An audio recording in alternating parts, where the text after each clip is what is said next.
আজকে আপনাদেরকে একটা চিঠি পড়ে শোনাতে চাই। ফিফা ফুটবল বিশ্বকাপ নিয়ে ভিডিওটা, কিন্তু সেই বিশ্বকাপে এই চিঠিটা আপনারা এরই মধ্যে অনেকেই দেখেছেন, শুনেছেন বা পড়েছেন। এই হচ্ছে সেই চিঠি।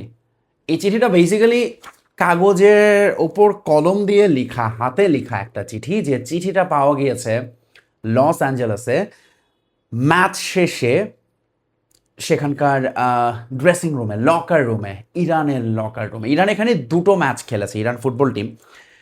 তাদেরকে এই যুক্তরাষ্ট্রে বিশ্বকাপ খেলার আগে পরে স্টিল নাও অনেক কিছু ফেস করতে হচ্ছে, যেটা বাকি 47টা দলকে ফেস করতে হচ্ছে না। কি কি ফেস করতে হচ্ছে সেসব বলবো। তার আগে ইরান এই ওয়ার্ল্ড কাপে কি করেছে আমরা সবাই দেখেছি।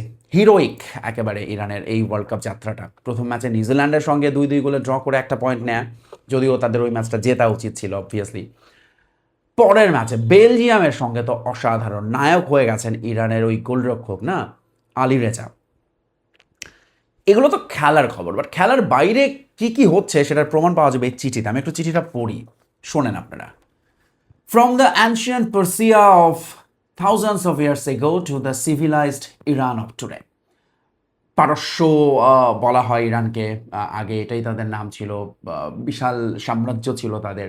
The spirit of Iran remains alive and state fast. But ওই স্পিরিটটা ইরানের সবসময় একই রকম থাকে, সেটা তারা বলছে। এরপর দুটো হ্যাশট্যাগ আছে, #168, #মিনাপ। এই হ্যাশট্যাগুলো আপনাদের জানার কথা, তারপরে সেগুলোর ব্যাখ্যাতে যাবো। তার আগে চিঠিটা শেষ করি। We came to Los Angeles with pride, competed with honor, no doubt, and live with dignity. তারা লস অ্যাঞ্জেলেসে এসেছে গর্বের সঙ্গে, লড়াই করেছে সম্মানের সঙ্গে, এবং এখান থেকে মর্যাদা নিয়ে ফেরত যাচ্ছে। Of course, no doubt about it. Thank you Los Angeles for your hospitality. তারা ধন্যবাদ জানিয়েছে লস অ্যাঞ্জেলেসকে। And thank you to every Iranian who gave their heart, voice and soul for Iran through this 180 minutes. মানে দুটো match, 90-80 minute, 180 minute, যেটা New Zealand এবং বেলজিয়ামের সঙ্গে। May peace, respect and friendship prevail among all nation. এই বার্তাটা সবার জন্য, সবার জন্য শান্তির বার্তা দিয়ে গেছে ইরান।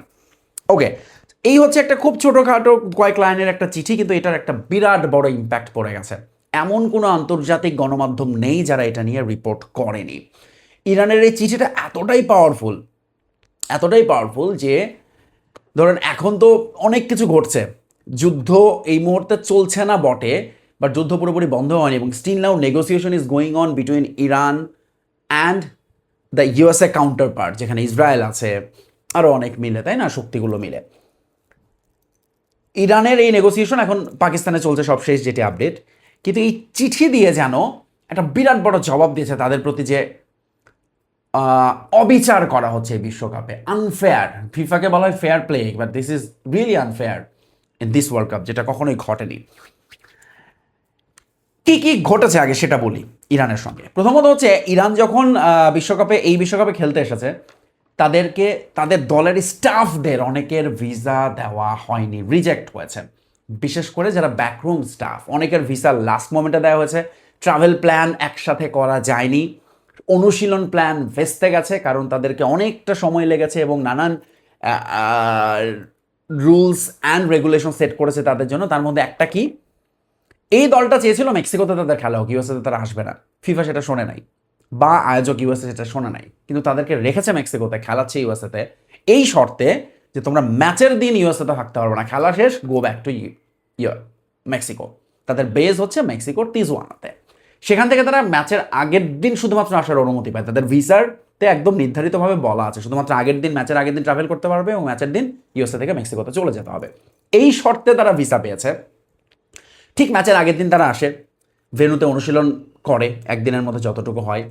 ম্যাচটা খেলা শেষ, ড্রেসিং রুম থেকেই সোজা তাদের এয়ারপোর্টের পথ ধরতে হয়, হোটেলে যে একটু রেস্ট নেবে, রিকভারি সেশন, যেটা খুব খুব দরকারি এরকম একটা হাইলি কম্পিটিটিভ টুর্নামেন্টে, সেটা বাকি সবাই পেলেও ইরানের কপালে জুটছে না। এটা নিয়ে বিস্তর অভিযোগ করেছেন ইরানের কোচ, সেটাতেও আসবো। বাট এইটুকুর মধ্যে দিয়ে যেতে হচ্ছে ইরানকে আপাতত। এর মধ্যে তারা যাচ্ছে, এছাড়া তো হয়রানি আছেই, নানান রকম মানসিক চাপ দেওয়া আছে। কীরকম মানসিক চাপ দেওয়া আছে একটা ঘটনা শোনেন। যেদিন ইরান প্রথম আসছে ওয়ার্ল্ড কাপের ম্যাচ খেলতে ইউএসএ থেকে, মানে মেক্সিকো থেকে ইউএসএতে, তখন হঠাৎ করে তাদের ফ্লাইটে একটা ডিলে করা হয়, এবং সেখানে বলা হয় যে এই ফ্লাইটে একজন ইরানিয়ান ফুটবল ফেডারেশনের প্রেসিডেন্ট মেহেদি তাজ সেজে সে আসতে চাচ্ছে, যে basically who had direct ties with Islamic revolutionary guard corps IRGC, এবং সে এই প্লেনে বোর্ড করে লস অ্যাঞ্জেলেসে আসতে চাইছে, যাকে নামানো হয়েছে বলে দাবি করা হয়েছে ইউএসের পক্ষ থেকে। ইউএস হোমল্যান্ড সিকিউরিটি সেক্রেটারি এই বক্তব্যটা দিয়েছেন, এবং এটা নিয়ে ব্যাপক টেনশন হয় ইউএস অথরিটি এবং ইরান ফুটবল ফেডারেশনের মধ্যে, যেটাকে আবার ইরান ফুটবল অ্যাসোসিয়েশন পুরোপুরি মিথ্যা বলে অভিযোগ করেছে, মানে অভিহিত করেছে, যেরকম কোনো ঘটনা ঘটে নাই। এবং তারা এটা বলছে যে তাদের হেড কোচ আমির গালোনি বলছে যে এটা আসলে আমাদের উপর একটা বাড়তি চাপ সৃষ্টি করা, আমাদের অনুশীলনকে পণ্ড করার একটা নানান রকম এগুলো পায় তারা। তো এইরকম ধরনের নিকৃষ্ট ঘটনাও ঘটতেছে ইরানের সাথে, weather is true or not, কিন্তু পুরো দলটাকে যে কিসের ভিতর দিয়ে যেতে হচ্ছে সেটা খুব সহজেই অনুভব। এর মধ্যে দিয়ে তারা নিউজিল্যান্ডের সঙ্গে ড্র করলো প্রথম ম্যাচে 90 মিনিট। লস অ্যাঞ্জেলেসে যখন তারা খেলতে যায় ওই ম্যাচে আলোচনায় ছিল মাঠের বাইরের ঘটনা। কি হয়েছে, দু রকমের ফ্ল্যাগ এবং দু রকমের ন্যাশনাল ফ্ল্যাগ অ্যানথেম গাওয়া হয়েছে ইরানে, একটা অফিসিয়াল একটা আনঅফিসিয়ালি। অর্থাৎ ইরানে এখন যারা ইউএসএতে থাকে এরা বেশিরভাগই 1979-এর পূর্ববর্তী ও ইসলামিক বিপ্লবের আগের ইরানের পক্ষের লোকজন, এবং তারা ইউএসের কি বলে ওটাকে, ইউএসের ইন্ধনেই হোক বা তারা প্রতিবাদ করে যে তারা ইরানের এই বর্তমান রেজিমিকে মানে না, স্বীকার করে না, ফলে তারা বর্তমান ফ্ল্যাগ, বর্তমান ন্যাশনাল অ্যানথেমকে অস্বীকার করে। কিন্তু ইরানের ফলে গ্যালারিতে কি হয়েছে, একদল ওই পুরনো পতাকা নিয়ে এসেছে, পুরনো ন্যাশনাল অ্যানথেম গাচ্ছে, এই ন্যাশনাল অ্যানথেমের গলা মেলাচ্ছে না। ফুটবলার একটাই বার্তা দিতে চেয়েছেন যে আমরা ইরানের জন্য খেলছি, তোমরা ইরানের জনগণ সবাই আমরা ইরানের এক হয়ে এই ফুটবলের মাধ্যমে অ্যাটলিস্ট আমরা এখানে পলিটিক্সটা না আনি। সেই চেষ্টাটা প্রবাবলি সফল হয়েছে সেকেন্ড ম্যাচে এতটা বিক্ষোভ আন্দোলন এই ধরনের বিষয়গুলো খুব একটা চোখে পড়েনি, বরং সবাই এক হয়েছে এই হ্যাশট্যাগ নিয়ে, #160 এবং #মিনাব, সেটাতে এবার যাবো। সো দ্বিতীয় ম্যাচে বেলজিয়ামের সঙ্গে তো পুরোপুরি সারপ্রাইজ ইরান যেটা করেছে, দুর্দান্ত খেলেছে, তারা ড্র করেছে। এই গ্রুপে এই মুহূর্তে তারা 2 পয়েন্ট নিয়ে রাউন্ড অফ 32-তে যাওয়ার আশা খুব ভালোভাবেই বাঁচিয়ে রেখেছে। ইরান, বেলজিয়াম, নিউজিল্যান্ড এবং এই গ্রুপে এই মুহূর্তে যারা টপে আছে সেই দলটা এই গ্রুপ থেকে হয়তোবা যাওয়াটা অনেকটাই নিশ্চিত, বাট স্টিল ইরানের সম্ভাবনা আছে খুব ভালোভাবেই এই গ্রুপ থেকে পরের পর্বে যাওয়ার। এখন ইরানের এখানে মানে ইজিপ্টের সঙ্গে তাদের খেলা না, মো সালার লাস্টের ম্যাচটা, ওই ম্যাচটা আসলে ডিসাইড করে দেবে ইরানের কি হচ্ছে। ইরান যখন এই বিশ্বকাপে আসার আগেও তাদের স্ট্রাইকারকে ছাড়া আসতে হয়েছে। কেন আসতে হয়েছে? কারণ ওই স্ট্রাইকার ইনস্টাগ্রামে একটা পোস্ট দিয়েছিলেন, যেটাকে ইরান সরকার মনে করেছে যে এটা হচ্ছে সে আসলে ইরানের মানে বর্তমান রেজিমের বিরুদ্ধে এই পোস্টটা গিয়েছে বলে তারা মনে করেছে, তাকে দল থেকে বাদ দিয়েছে। এবং ইরান দেখেন, ইউএসের কথা বলছি, বাট তারা কিন্তু তাদের দেশেও ওরকম ফ্যাসিলিটি নাই, যুদ্ধ বিগ্রহ লেগে আছে, অপারেশনের শিকার হচ্ছে, নিষেধাজ্ঞার কবলে পড়ছে, দেশের সরকারের বিরুদ্ধে তাদের বিক্ষোভ হয় প্রতি সময়ে, তারা নিজেদের মত প্রকাশ স্বাধীনভাবে করতে পারে না। But apart from all this, একটা দল বিশ্বকাপে এসেছে এবং সেখানে বাকি 47টা দল যেরকম সুবিধা পাচ্ছে তারা সেটা পাচ্ছে না, এবং এটাই বলার চেষ্টা করেছেন তাদের কোচ আমির, এবং তিনি বারবার এইটাই বোঝানোর চেষ্টা করেছেন যে ইরানের এইটারে আসলে ফিফার আরও এগিয়ে আসা উচিত, বাকি 47 দলেরও কথা বলা উচিত, যেটা কেউ বলছে না। এবার আসি এই #168 #মিনাব। যখন ইরানে সাথে যে যুদ্ধটা এখন শুরু হয়েছিল, যুদ্ধের প্রথম দিনে ইরানের একটা স্কুলে, মিনাবের একটা স্কুলে হামলা হয়, যে স্কুলটা একটা এলিমেন্টারি স্কুল, মেয়েদের এলিমেন্টারি স্কুল। 168 জন মারা যায়, যারা সবাই শিশু, কিচ্ছু জানে না, বোঝে না এখনকার রাজনীতি বাস্তবতা, যেটা স্বীকার করেনি ইউএসএ বা ইসরায়েলের পক্ষ থেকে এখন পর্যন্ত। কিন্তু ইরানেরা এটা বলে এসেছে এটা তাদেরই হামলার শিকার হয়েছে, এবং যেটা পরবর্তীতে জানা যায় যে তারা আসলে ভুল করে ওখানে হামলা করেছে, কিন্তু এতগুলো বাচ্চার জীবন চলে গিয়েছিল, সেইটা তারা ক্যারি করেছে। ইনফ্যাক্ট তারা একটা ফ্লাইটে এখন এটাকে ডিপ্লোম্যাটিক টুলস হিসেবে ইউজ করছে।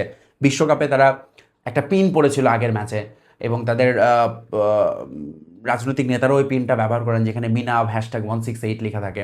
তারা যে এয়ারপ্লেনে করে এখন ধরুন পাকিস্তানে গিয়েছে, বিভিন্ন জায়গায় যাচ্ছে সফরে, ডিপ্লোম্যাটিক কূটনীতিক লোকজন, ওই প্লেনটার নামই দিয়েছে মিনাব 168 ফ্লাইট, যে ফ্লাইটের ভেতরের প্রত্যেকটা সিটে ওই বাচ্চাদের ছবি সম্বলিত স্কুল ব্যাগ রক্তাক্ত মনে করানোর চেষ্টা করা হচ্ছে এই মেমোরিটা। এবং এই ম্যাচের পর নানাভাবে এই ছবিগুলো তারা সোশ্যাল মিডিয়ায় শেয়ার করছেন এবং মনে করিয়ে দিচ্ছেন বারবার সেই ঘটনাগুলো। সো এইটাই হচ্ছে এখনকার ইরান। তারা বিশ্বকাপের আমার মনে হয় যে এরপরে যাক আর না যাক, বাদ পড়ে যাক, বাট তারা যে যে যা করেছে এখন পর্যন্ত, এটা মনে হয় একটা দারুণ দারুণ একটা মেসেজ এই চিঠিটা, এবং একই সাথে তাদের এটা একটা দাঁত ভাঙা আসলে জবাব, কোনো কিছু না বলে একটা সুন্দর জেস্চার করেও যে এত কড়াভাবে জবাব দেওয়া গেল ইউএসএকে, সেটাই আমার কাছে মনে হয়েছে সবচেয়ে বড় প্রাপ্তি। সো ইরানের জন্য আসলে স্যালুট, এত কিছুর মধ্যে তারা খেলছে। যদি তারা রাউন্ড অফ 32-তে যায় ভীষণ ভীষণ খুশি হব, না গেলেও আসলে কিছু যাবে আসবে না। ইরান ইরান ইরান আসলে আমার মনে হয় যে তারা এই বিশ্বকাপে নিজেরা এরই মধ্যে নিজেদেরকে আলাদা করতে পেরেছে সব কিছুর মধ্যে, এবং অনেক কিছু যে ঠিক হচ্ছে না সেটাই আসলে তারা প্রমাণ করেছে। দ্যাটস ইট, ইরানের প্রতি আসলে সলিডারিটি জানিয়ে এই ভিডিও, এবং অবশ্যই ফিফা থেকে সবশেষ যেটি জানানো হয়েছে, তারা কথা বলছে, নেগোসিয়েশন করছে ইউএসের সঙ্গে, তাদের এই ট্রাভেল রেস্ট্রিকশন কোনোভাবে কমানো যায় কিনা, এবং সেটা আশা করছে পরের ম্যাচ সিয়াটলে বেলজিয়ামের সঙ্গে, ওই ম্যাচের আগেই এইটার ব্যাপারে একটু নরম হবে যুক্তরাষ্ট্রের কর্তৃপক্ষ। দেখা যাক সেটা হয় কিনা।